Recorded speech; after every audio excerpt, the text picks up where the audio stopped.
Peoples party bye elections में भी हिस्सा लेने जा रही है और नजर आ रहा है कि पीपल्स पार्टी सेनेट के इंतखाबात को होता भी देख रही है, उसमें हिस्सा लेती भी नजर आ रही है। और साथ ही धरने के हवाले से भी उनका ख्याल है कि जब हम इमरान खान के धरने के खिलाफ थे, ताहिरुल कादरी के धरने के खिलाफ थे, तो पीपल्स पार्टी को देखना पड़ेगा कि हम धरना देंगे या सिर्फ लॉन्ग मार्च की हद तक उनकी पॉलिसी होगी। तो एक पेज पर नहीं है पूरी की पूरी पीडीएम इस सारे मामले पर। देखिए शाहजेब, हमारी पार्टी ने भी इस पे गौर किया है, लेकिन हमारा तो यही फैसला है कि जो पीडीएम की लीडरशिप है उसकी कंसल्टेशन के बाद हम बाकायदा किसी किस्म के पॉलिसी स्टेटमेंट को इशू करेंगे। सेनेट जो है, यकीनन हमने उसके अराकीन से इस्तीफ़े नहीं मांगे हुए, चूँकि सेनेट एक मुस्तकिल इदारा है। हमने जो इस्तीफ़े लिए हैं वो कौमी असम्बली और सूबाई असम्बली के अराकीन से लिए हैं।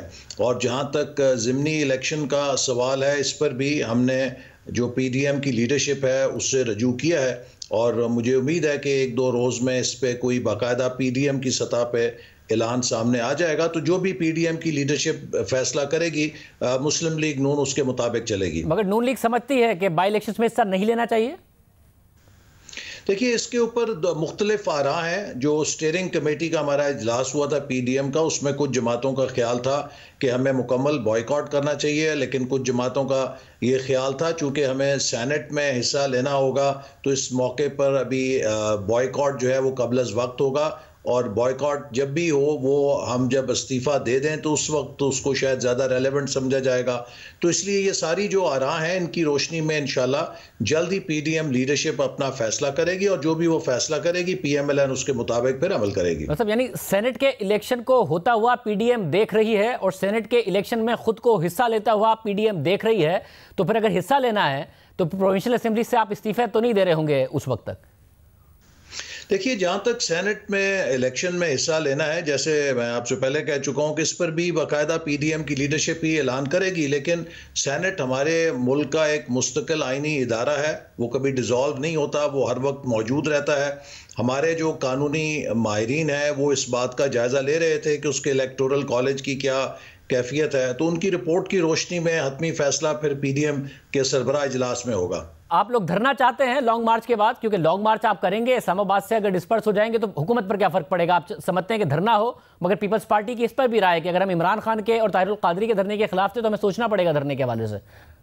देखिए, चाहे उसे आप लॉन्ग मार्च कह लें, चाहे आप उसे धरना कह लें, चाहे आप उसे इस्तीफ़ा कह लें, इन सब चीज़ों का मकसद है कि इस हुकूमत से जो नाकाम हो चुकी है निजात हासिल की जाए। देखिए, आज भी वज़ीर आज़म ने इस बात का इतराफ़ किया है कि उन्हें 1.5 साल डेफिसिट का मतलब समझने में लग गए हैं और उन्होंने इस बात का भी इतराफ़ किया है कि उनके पास कोई तैयारी नहीं थी, जबकि इलेक्शन से पहले यही मौसूफ पूरी कौम को चीख चीख कर बता रहे थे कि जितनी तैयारी वो कर चुके हैं, इससे पहले कभी किसी ने इतनी तैयारी नहीं की। जितनी बेहतरीन टीम उन्होंने इकट्ठी की है, इससे पहले किसी ने इतनी अच्छी टीम हासिल नहीं की है।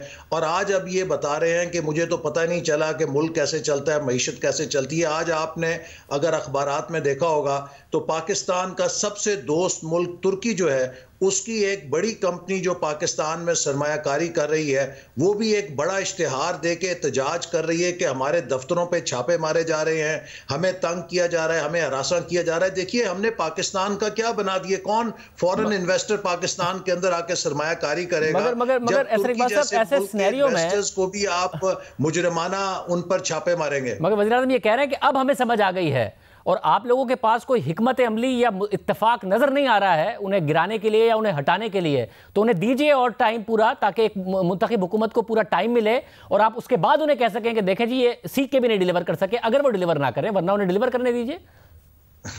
देखिए ना, इलेक्शन से पहले तो ये कहते थे कि हमने सब कुछ सीखा हुआ है, 5 साल केपी में हुकूमत चलाई है, हमको सब पता है और बेहतरीन फार्मूले हैं हमारे पास, बेहतरीन टीम है और होमवर्क है। और आज अगर ये 2.5 साल बाद कह रहे हैं कि अब हमने सीख लिया, तो क्या जमानत है कि ये कहें जी हमें तो समझ नहीं लगा, जो कुछ हमने सीखा था वो गलत था, अब 5 साल बाद असल समझ तो अब हमें लगी है। आपके पास कोई प्लान नहीं है इस हुकूमत को गिराने का? एज ऑफ नाउ भी पीडीएम में ना इत्तेफाक है ना पीडीएम के पास प्लान है। इस्तीफों का हथियार है वो फैसला कौन है, वो एटम बम है। उसके बाद ये बिल्कुल इनके लिए कोई फरार की गुंजाइश नहीं रह जाएगी।